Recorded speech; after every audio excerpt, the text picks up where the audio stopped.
ички суу айылындагы кардын көрүнүшү аябай жакшы, терең жааган. Бул жерде биздин конокторубуз бар. Төлөгөн, Азамат байке, Тилек байке.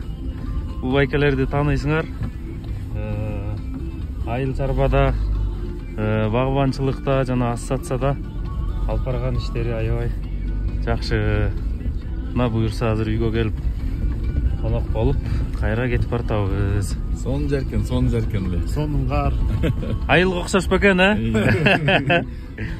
Кайра 90-жылдарга түшүп калгандай дейт. Балалык кезге түшүп калгандай дейт. Кар кышты эме көрөт атам да. Көп жылдан бери көрмөй жүрчү. Бишкекте эле кыш көрүнбөйт канчалык. Мына туугандар карасыңар. Мурунку кездегидей карларды күрөп койгон. Азыр бир аз тапталса уже. Жана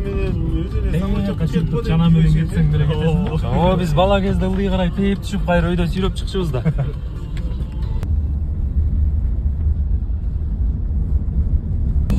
Алатоо. Биздин Алатообуз ак тоң кийинип алып, жатат жазга дайынданып. Буюрса дыйкандарга аябай жакшы көрүнүш болот. Себеби дегенде кар жааганда тоодогу мөңгүлөр көбөйөт. Береке жайт.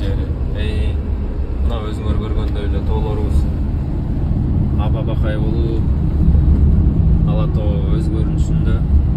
Кудай буюрса тоолорубузда мөңгүлөрүбүз көп болсо, суулардан көп проблема болбойт.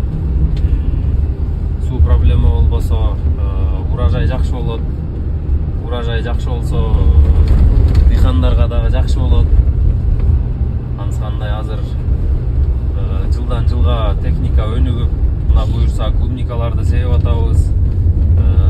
Бардыгы тамчылатып сугаруу боюнча сууларды экономдоп атабыз. Мурункудай мисалы бир күндө 1 гектарды сугара турган болсоң, 300 тонна суу кетип калса, бүгүнкү күндө 1 гектар клубниканы сугарыш үчүн биз 50 тонна суу коротобуз.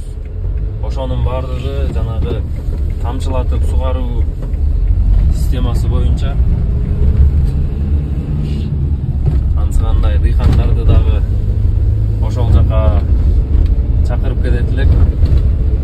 Клубникаларды сепкиле, деги эле клубника деле эмес.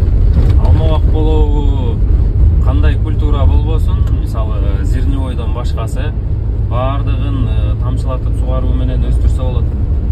Жылдан жылга суу кризис болот деп окумуштуулар айтып атпайбы? Ошону бүгүнкү күндөн башташ керек да, сууну экономдоп, үнөмдүү колдонуш керек. Азыр ушу тамчылатып сугаруу системасы аябай эле пайдасын алып келет. Ошон үчүн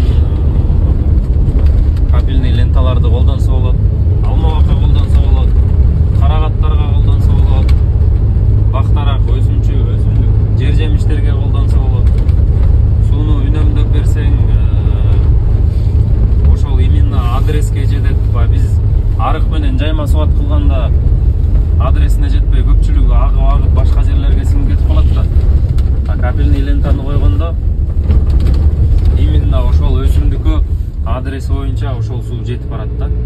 Ошондо гана жакшы результатка жетишебиз.